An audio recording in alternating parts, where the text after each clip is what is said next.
Namaste. Welcome, Gautam. Namaste, Nick. Glad to be back speaking with you. It's a pleasure to have you back on the podcast as usual, although it's after a very long time. Very, very long, very long.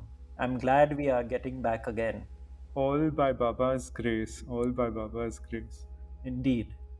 So, Gautam, a couple of days ago, I was reading the Bhagavad Gita with a commentary, and it's a very simple commentary which I quite liked. And there was a segment on Maya. So I wanted to discuss that with you. And, Sure. in particular, on the aspect that even Yoga Maya is God's energy, and from the aspect that it is basically used to filter out the real devotees who reach God or attain realization, and the rest, fall prey to it, from that perspective. Sure. And Very beautiful topic to discuss, Nick. so, because see, Baba used to say this often, if you forget me, Maya will lash you, which we've covered in our earlier podcasts. Right. And in this reading, I came across this beautiful quote from the Gita where Lord Krishna says, my divine energy, Maya, consisting of the three modes of nature, is very difficult to overcome, but those who surrender onto me cross over it easily. Yes. So, Gautam, to begin with, when he says it is his divine energy, Maya, Mhm. uh, could you speak a little bit about that, please? Yes, certainly. You see, the general meaning of Maya in English is illusion. And you see, the more appropriate word, Nick, is appearance, because as you have just now said, it is God's energy too, right? So, Maya is an appearance which has consumed us. Those who are unaware get consumed and lost in the Maya, as Baba's quote, which you just mentioned, Maya will lash you, you see.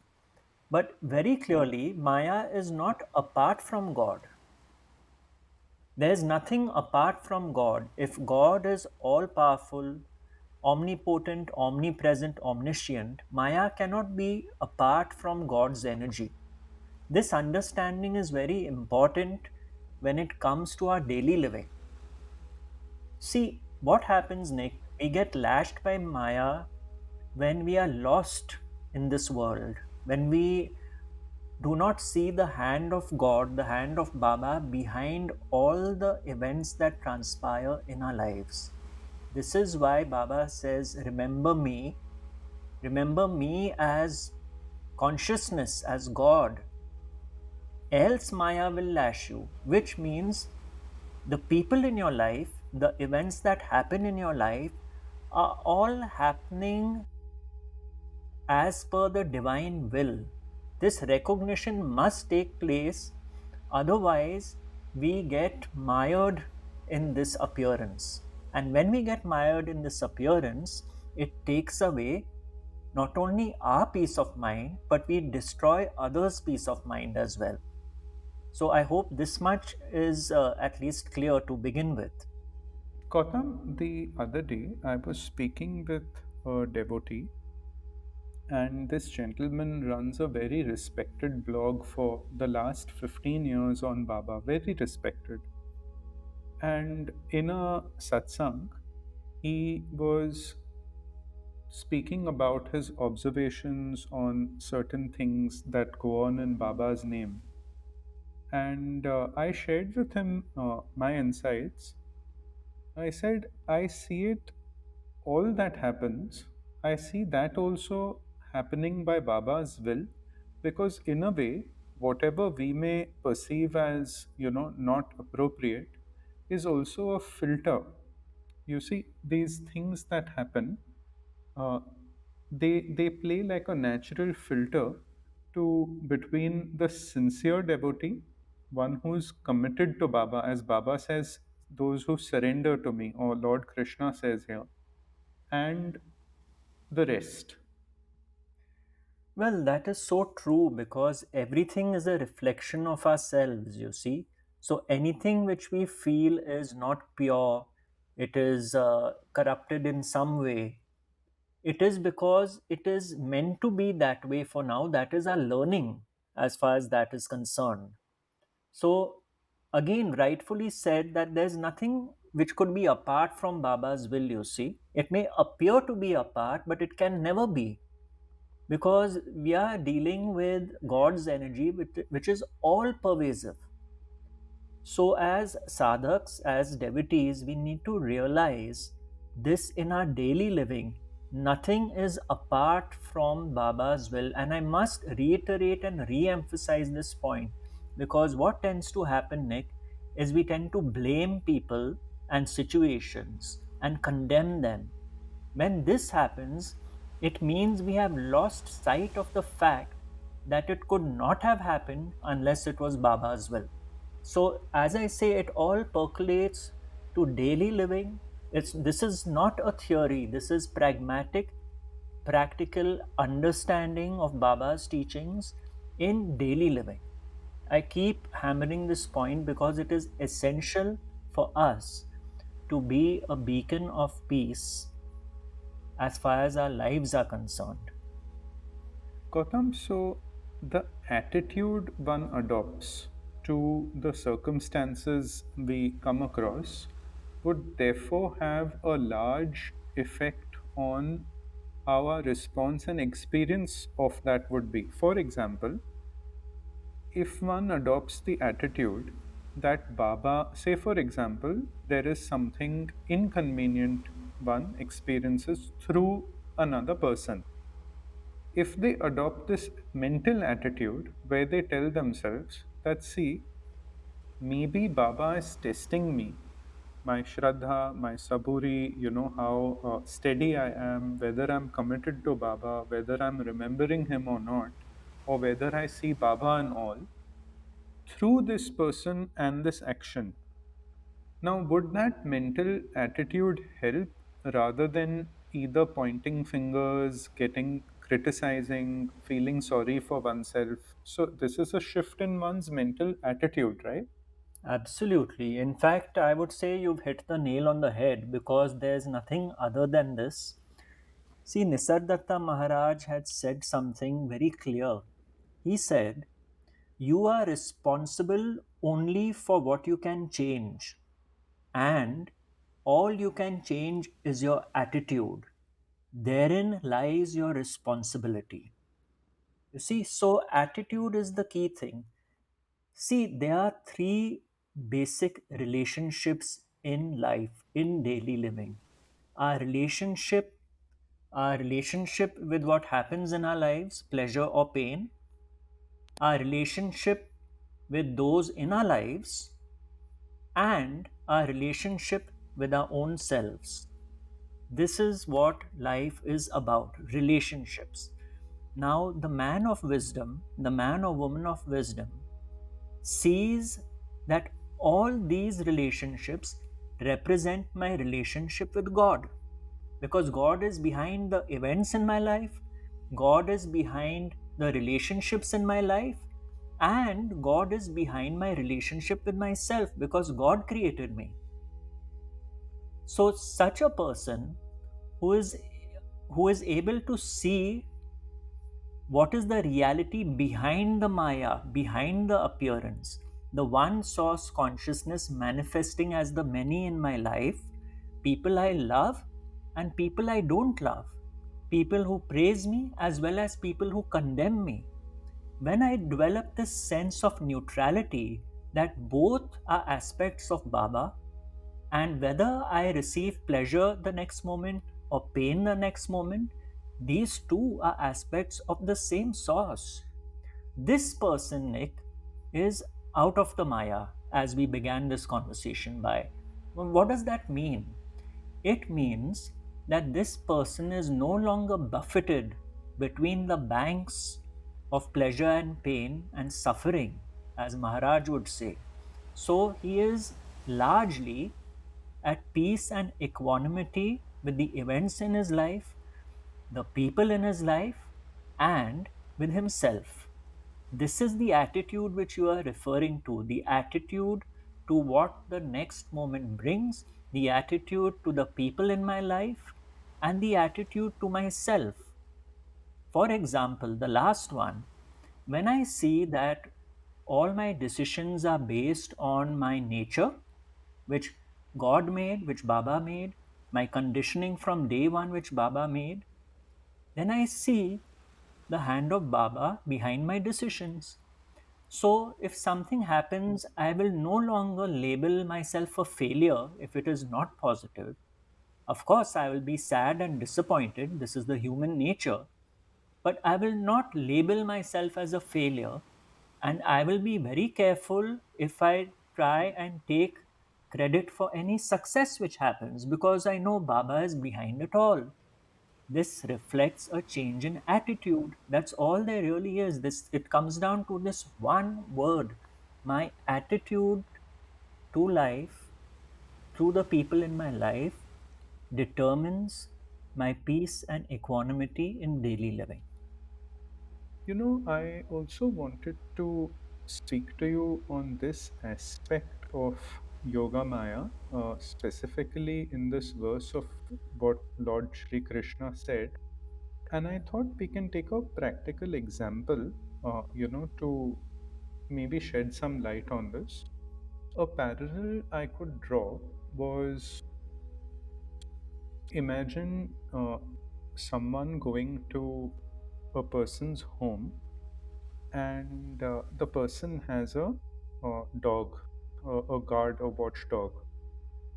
So, even though this person is a friend, if they go to the home, the dog is going to bark at them. And if they try and enter, he may be bitten, right? But if this same person rings the bell and the friend sees them, he may tell the dog, hey, hey, stop and let this person come. He's a friend. Then, when the master is around, you can safely enter and there's no danger to you. Right. So, in a way, even Yoga Maya, which is an energy of God, which was what I had started the conversation with, it is in service to God, where it acts like this sort of a filter, where only if you are very, very, very sincere, you may be protected from it. Where, when, like, God being the master says, okay, let this one in, then that's pretty much the only way where you may be freed from that. Otherwise, it is impossible. So, more seeing it from the perspective of a filter to sincerity on the path. If you could shed some light on that. Well, the important thing here, Nick, is that, as you mentioned in the story, it is the master of the dog who can control the dog. You see? So, for us, as you mentioned, the Bhagavad Gita, and we have Lord Krishna as the embodiment of the source, one could say, Bhagwan. So, through the guidance of the master, we get sheltered from God's energy of Maya, the lashings of Maya. You see? So, this is very important because it shows to us we can't do it on our own. We need that guide, we need that teacher, and the teaching, the wisdom teaching. When we have that backing, when we are surrendered to that, then we can navigate our way through what Maya brings to us. It's very important. You see, this story actually is very significant because the dog barking at you is life barking at you, the dangers of life, you see. And you're going to that house where the dog is there. Obviously, you are not able to control the dog because the dog does not know you, but the dog is out to get you. And it is the dog's master who is there who can control the dog. So we have to establish contact with the master. When we establish contact with the master, the dog is controlled. So the pointer here is we as individuals, based on our own doership, our own free will, we are not going to make it.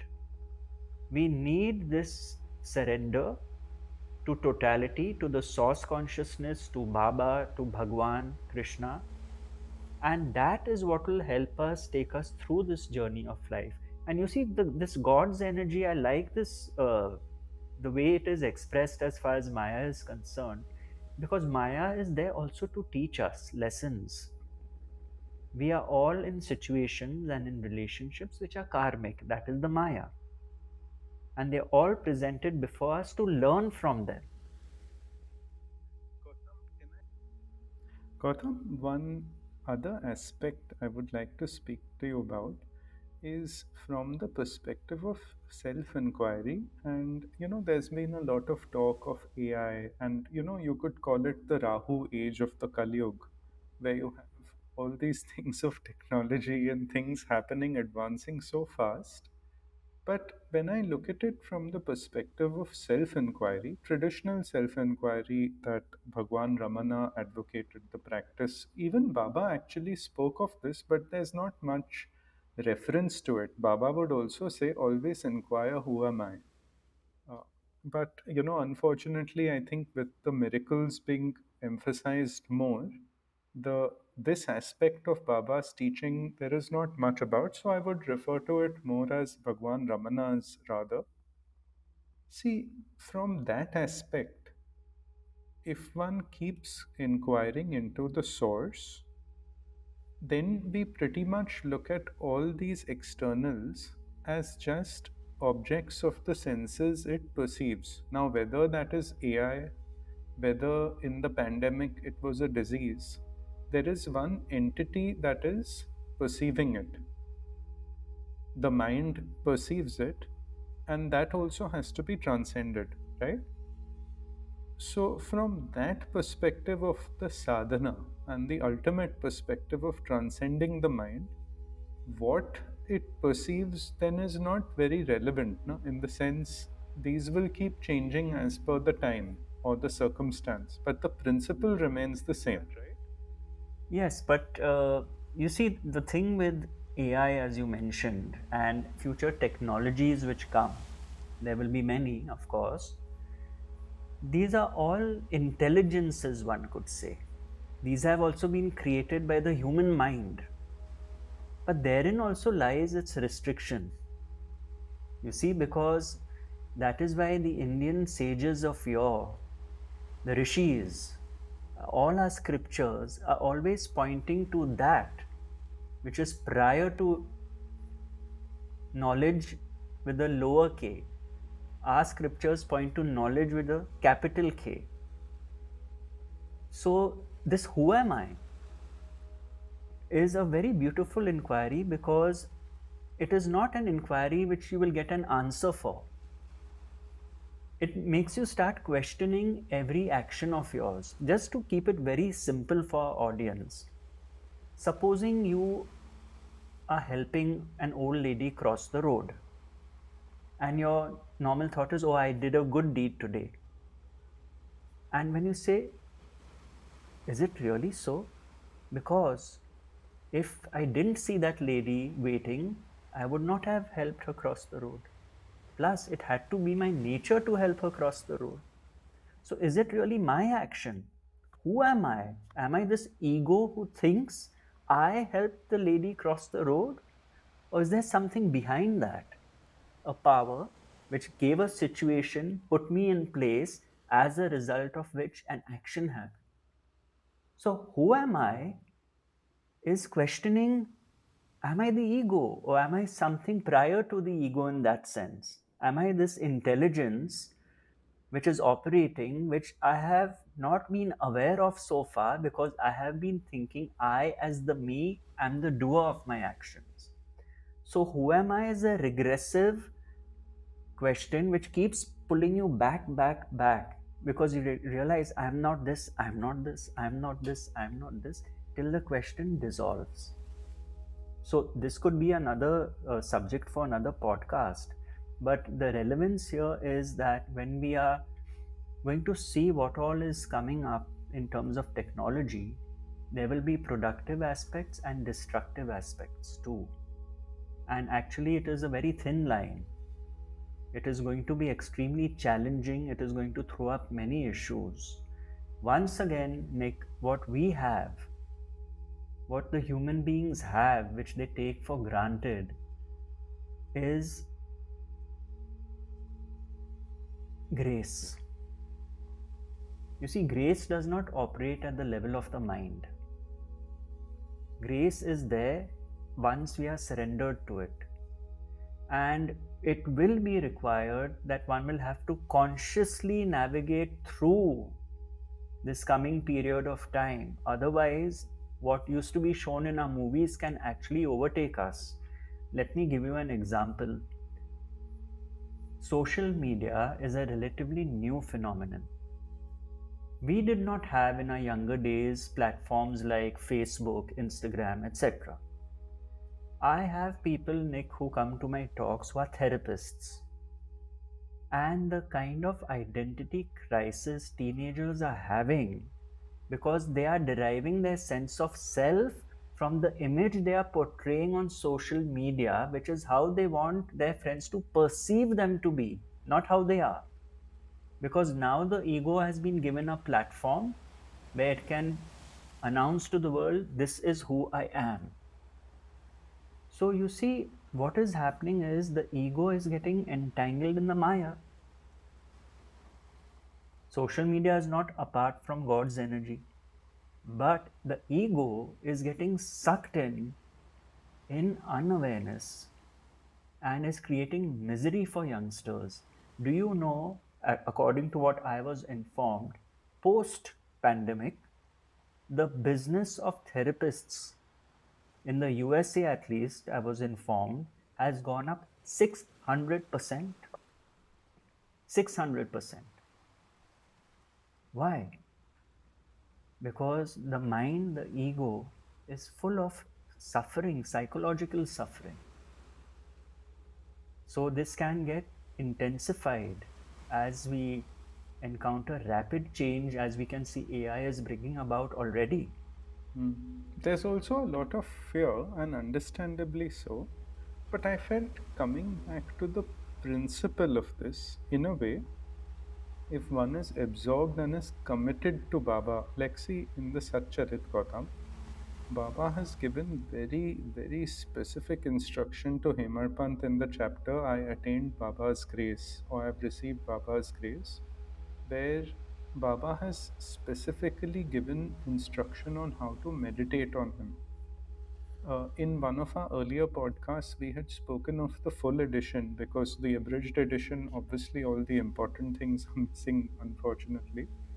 But if one reads this carefully, it is not a practice that is done one off, right? It is a consistent practice. One has to make the effort. But I keep feeling this, if one is sincere, if one is earnest, the principle is the same. This AI is one facet of it. It's like, so today it's AI, tomorrow maybe it's robotics, something, something, whatever that may be. But if one is committed to Baba, then one really has nothing to fear, where one has surrendered everything to him. And that would take me to the next aspect, Gautam, where I feel Baba in the Satcharit also spoke of one practice that he encouraged devotees to do is to integrate their daily living with Baba. For example, if one cooks, have this accompanying thought, oh, I am cooking for Baba and I'm offering this to him mentally. So that activity also becomes part of the bhakti, the part of remembrance. And as simple as it may sound, it may not be that easy, especially when one is not following it. So I felt, this also could be a starting point. Like, even if one is doing gardening, you could take anything in your daily life And it can become devotion provided Baba is in your remembrance all the time. Like, oh, I'm going to do my garden nicely. This is dedicated to Baba. So I felt if we could speak of this on the closing note, that making our daily life an offering to Baba, outside of the reading of the Satcharit, outside of the half an hour of maybe bhajan or meditation, in every action, all the time, to remember Him, to have Him in our heart and mind all the time in every action. It's an incremental process, but if you could speak a bit about that. Yes, you see, because otherwise meditation just ends up as a sadhana, half an hour, 1 hour, and one's daily living itself should be meditation. Now, the point is what is happening here, this remembrance of Baba while gardening or whatever. It is diminishing the ego. When I remember Baba, when I offer my action to Baba, it clearly means that there is a force I am acknowledging higher than my little self. So, you see, this is actually a tool, a very beautiful tool which we have in manifestation, where when we offer it, now, for example, Sri Aurobindo and the mother of Pondicherry said, whatever work you do, make it an offering to the divine. It's precisely the same thing. When we say the divine, we say it is a higher consciousness, higher self, Sadguru, whatever you call it. So when we constantly remember that it is not me, but there's a force which is making me breathe, there's a force which is running the universe, which is bringing about my action. Therefore, it is the action of that force without which I could not do gardening. Then I start consciously, minute by minute, doing any work as an offering to the divine. And I also realize, Nick, this is a very important point which can be missed. I can offer something to the divine, to Baba. I'm offering gardening, this is what I'm doing. But then the understanding is even this doing is not mine. You see, this, which is also the tenet in the Bhagavad Gita, the ego deluded thinks I am the doer. Then this realization happens, then one is living the life divine. It is like a complete circle. And so we need constant remembrance initially because we are so mired in the Maya. We forget. We think people are independent entities, including ourselves acting independently. We don't realize that we are all chess pieces on the chessboard of life, but there's a hand above moving the pieces. We tend to forget that in daily living. When we see Baba behind it all, what it really means is it's the same hand maneuvering everyone. To see Baba and all means that, you see. But to have it in awareness, how constantly remembering, constantly offering it to the divine. If someone hurts you, pain will arise, but constantly reminding yourself, this too must be Baba's will. Nothing can be apart. That's a very good point. So, to develop that attitude that maybe Baba is testing me through this person and he's an instrument of Baba rather than the unconscious reaction, oh, this one did this, and thereby I feel pain and harp on it more and more. Exactly. So, I felt as simplistic as it may sound, but these are small micro, let's call it micro practices that they can almost become a habit and get imbibed in our daily, but at least the yearning has to be there, the awareness, the yearning that you want to make that effort initially.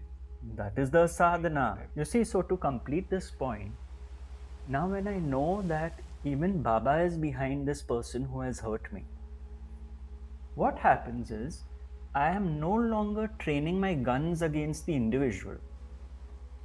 I am no longer having knee jerk reactions, as you said. Now, because of the dawn of intelligence and a new level of awareness that Baba is behind it all, I find that I start responding rather than reacting. I am more objective about the situation. I am not itching to just get back to someone in revenge because they've said something which has hurt me and so I want to hurt them. I'm able to see the situation for what it is. When I am in that space, I find I respond differently. That is my attitude. You see, the buzzword is the attitude only. We are coming back to that. And because this new conditioning, this new awareness is there that Baba is behind this also, that is my meditation. That awareness is there now. Now, but this requires practice because we are battling with decades of earlier conditioning. It's going to take time. It's a gradual process. We needn't get frustrated about it. By and by, we start seeing events in our lives and people in our lives through this light, which defines our attitude.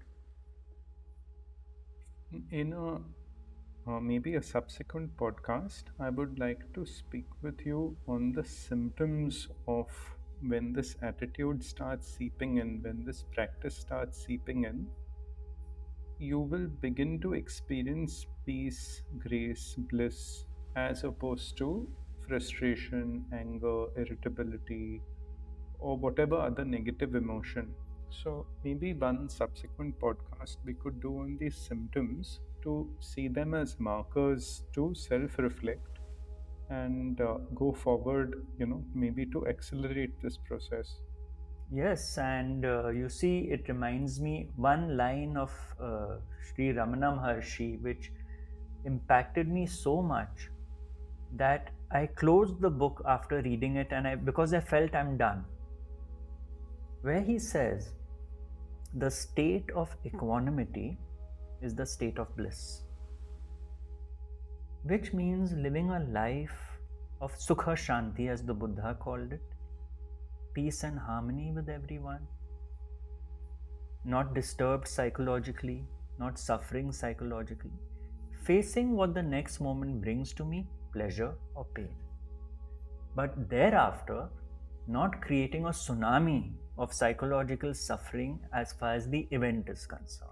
So, I would love to delve deeper into this in our next podcast. I keep using this line, which I think sums up this podcast, so I'll end it with that. Remember to remember and forget to forget. Wonderful. Superb. Yeah, I keep telling myself that. Yeah, so I think that sums up this podcast. Beautiful. Beautiful, Nick. Yeah, it's nice reconnecting on the podcast again. Just to give a quick update, because many devotees had been wondering why we've not done any recordings for the last few months. I had been busy with two new publishing projects which are very important. One is Ambrosia and Shirti Volume 1, and the second is a life biopic of Dr. Annasaheb Gavankar, one very, very important Mahabhakta of Baba. So these two publications now finally should go into print soon. We'll also get them on Kindle. So, while my head was in it completely, I didn't want to sort of do something half-heartedly. So it's been about 6 or 7 months, but I feel like this was the least we could do for Vinima. The Ambrosian Shirdi sums up her entire life seva, where she would take people on the tours, she would do the photo exhibition. So everything is in that book. So these two should come soon. Those who thought Nick's having a long vacation will know he No, wasn't. no. In fact, I must say I was very touched that many people, even though we've not really been publishing much, but they've been very, very patient, very understanding. So I thought would be nice to let them know. But hopefully soon we'll start resuming the video posts also. At least interim we can do the podcasts on audio. Sure, great to know all that you're doing, Nick. It's definitely Baba's grace which is operating through this channel and all the work that is happening through you, and the authenticity, the stream of authenticity which we are endeavoring to bring back, the archiving you are doing, the books you are presenting, Vinima's legacy. You see, these are all very crucial for future generations. Otherwise, these would have got lost, you see, in the passage of time. We've also been doing the photo distribution, which I'd done a video of recently, and on Mahashivratri, that was yesterday, we actually have printed about 600 prints, and the first distribution seva will start with Korale Temple, which was Benin. She founded it. So we will be distributing these photos there for free. So whichever devotees go to Korale Temple, they can take prints from there. So over time, I mean, all these old, ancient, beautiful, original photos and paintings of Baba, we hope can preserve and go back into circulation. Yes, that would be amazing. So, yeah, all by His grace. And also, I mean, I guess when I was working with Vinima, I never had the time to actually sit down and reflect on who she is, the work. But I guess now that's happening because at that time it was more like we have to finish everything we can. Yeah, So I guess you get a few glimpses in time. But yeah, very, very grateful. And we hopefully can do more recordings like this, continuing from this topic. I would be more than happy to. Thank you so very much for your time as always, Gautam. Okay, Namaste. take care. Om All Sai the Ram. best. Om Sai Namaste. Ram. Om Sai Ram. Om Sai Ram.